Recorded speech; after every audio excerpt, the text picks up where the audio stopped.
3 dienu garumā gan pašmāju, gan ārvalstu mākslinieki piepildīs Dzintaru koncertzāli ar mūziku, dejām un dziesmām. Rītvakar sāksies viens no centrālajiem mūzikas notikumiem Jūrmalā – Laima Randevū. Tas kļuvis ne tikai par mūzikas notikumu, bet arī par platformu, kas apvieno cilvēkus no dažādām valstīm, lai svinētu mūzikas un kultūras daudzveidību. Mēģinājuma procesā ielūkojās Evalds Dukuls.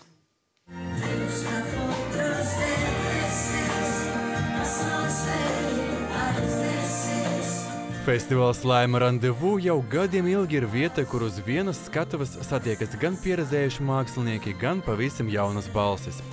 Māksliniekus izvēlas pati Laima Vaikule, reizēm arī eksperimentējot ar talantiem, kurus pirmo reizi dzirdējusi tikai internetā. Galvenais tomēr šodien ir YouTube. Tā ir galvenā, ko mēs, piemēram, mūsu mākslinieki, ko mēs, man vienkārši ir interesanti, kā viņus uzņems. Jo viņiem ir 90 miljonu skatījumu, un tas it kā nav mans, bet es gribu redzēt, ka ja publikai tas patiks, tad man jāiet pensijā. Bet es gribu eksperimentēt. Šajā nedēļas nogalē Dzintaru koncertzālē tiksies 10 mākslinieku no dažādām valstīm. Daži jau kļuvuši par festivāla pastāvīgiem viesiem, citi pievienosies pirmo reizi. Festivāls ir tādi svētki, un ne tikai priekš cilvēkiem, kas atnākuši uz koncertu, bet arī priekš mūziķiem. Un katru gadu mēs domājam, pietiek, vairāk tas nav iespējams. Tik daudz nervu, tik daudz spēku, tik daudz.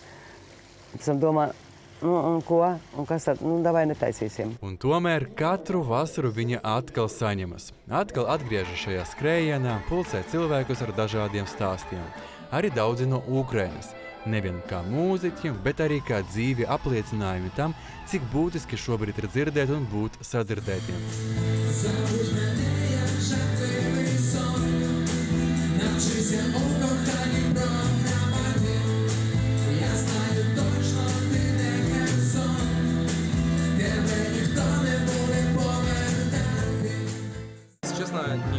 Godīgi sakot, es uztraucos. Man ir tāds satraukums. No vienas puses, wow, es esmu šeit. No otras, atbildības izjūta. Man ir patīkami, ka es vismaz kaut kā varu parādīt savu mākslu. Valstī, kur šobrīd notiek karš, ir labi, ka tu vari runāt un izpausties. Esmu ļoti priecīgs. Pie manis šodien brauc mamma ar māsu no Kijivas. Viņas būs klāt un mani atbalstīs. Mēs neaizmirstam, kas šodien notiek. Viņi saprot, ka viņi nes savu kultūru, savu valodu, nes pasaulē. Viņi to saprot.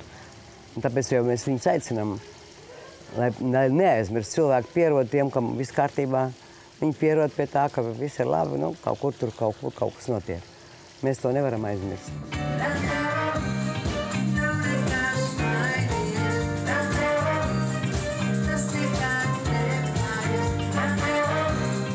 Šis festivāls nav tikai par mūziku. Tas ir arī par to, kā cilvēki satiekas ārpus savas ikdienas, kā rodas draudzības un reizēm vienkārši skaistas sarunas aizskatuvē. Draudzība tas tāds ļoti plašs vārds. Bet šī gadienā, ka mēs domājam vienādi. Kādreiz mēs gājam uz skatuves, kurš no kurienes, kurš dara, ko viņš domā, par to vispār nebija runas. Šodien tie ir visi cilvēki, kas domā tāpat kā es.